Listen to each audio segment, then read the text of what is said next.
Hey everyone, I am Ashley Billington and this is the Campfire. Today we are diving in to District 6, 5A Division 1, otherwise known as the Frisco ISD District. After realignment, this district consists of Frisco, Centennial, Heritage, Lebanon Trail, Liberty, Lone Star, Reedy, Wakeland, and Sherman. There is quite a bit of familiarity in this district with so many Frisco teams that are located only a few short miles apart. Let's start things off by analyzing these teams in our film session. After 2 straight years of playing second fiddle to Denton Ryan, Frisco Lone Star is finally out of the Raiders district. However, the Rangers will be replacing 2 big-time athletes in Garrett Ringel and Ashton Genty. Gabriel Barrientos got some big-time experience at quarterback for Lone Star while Rangel was injured, and the Rangers have some big talent in the defensive secondary.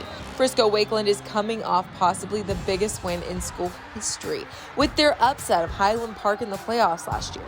Now, beaming with confidence, look for the Wolverines to look to junior quarterback Brennan Meyer and a monster on the line with Connor Stroh to push for that district title. Speaking of confident teams, the Frisco Raccoons could also be in the line for a district title. They finished in a 3-way tie last year and bring back all-purpose MVP Brandon Maizano to wreak havoc in the district. Liberty also finished in a tie for first last year, but district MVP Keldrick Luster transferred to McKinney, and the Redhawks could suffer a bit in that position. Reedy made the playoffs last year on the last game of the season, and they bring back receiver Caleb Smith. Heritage, Lebanon Trail, and Centennial picked up 3 wins between them last year, and will look to improve on that.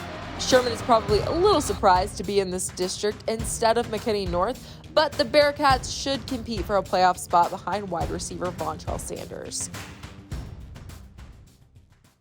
I've done the math and figured out at the very least there will be 3 Frisco ISD teams in the playoffs. I know. I'm a mathematical genius, right? All right, let's dig even deeper into 6 5A Division 1 as we bring in our Inside High School Sports insider, Matt Diggs, along with producer Ward Fasold for our district breakdown. All right, it's district breakdown time. We are doing 6 5A Division 1, the Frisco district, plus in there +1 is Sherman. We're with Professor Diggs. And Diggsy, what do you think about this district? They're finally all back together again. I know they were together a while, a couple, 2-3 realignments ago, but they're all moved up to Division 1 here, not all of them, but a big majority to make a whole Frisco district. What is your initial thoughts? This district has made me, it's gotten in my head because, you want to think Lone Star, number 1.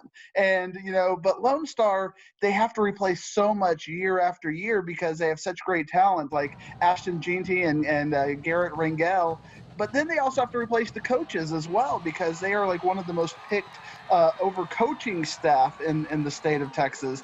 John Fish and Clint Surratt, just at the time as we're taping, are now head coaches elsewhere. So Lone Star should be ready for Bear. But then if you look at last season, at the end of the season, Frisco Wakeland with some very young talent kind of stepped up. And not only did they beat Highland Park, but they played College Station more competitively than Frisco Lone Star did. So you could make a pretty good case for Frisco Wakeland to be the number 1 team in this district. And I think plenty of people will, but they say, Ward, to be the man, you got to beat the man, and Lone Star has been the man.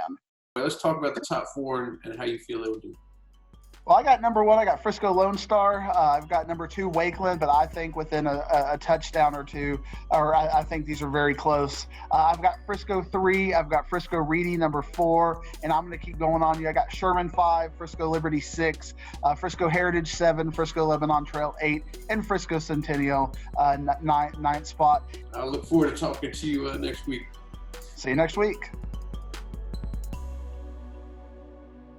My best friends, Diggsy and Wiz, will have even more on this district on our social media platforms this Wednesday. Now let's take a look at some of the athletes to keep an eye on in this district and our players on the rise.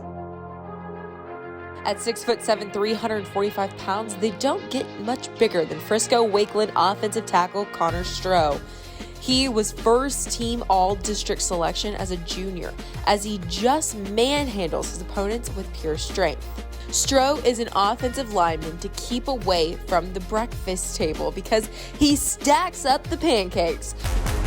Also at Wakeland, Trip Riordan is quite the specimen at tight end. When he isn't helping provide holes for the running game, Riordan caught 17 passes for 295 yards and 5 touchdowns, as he was a big-time target for the Wolverines in the red zone.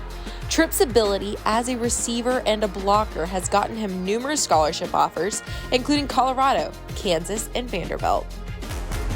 Over at Reedy, Caleb Smith is a dangerous weapon in the Lion passing game.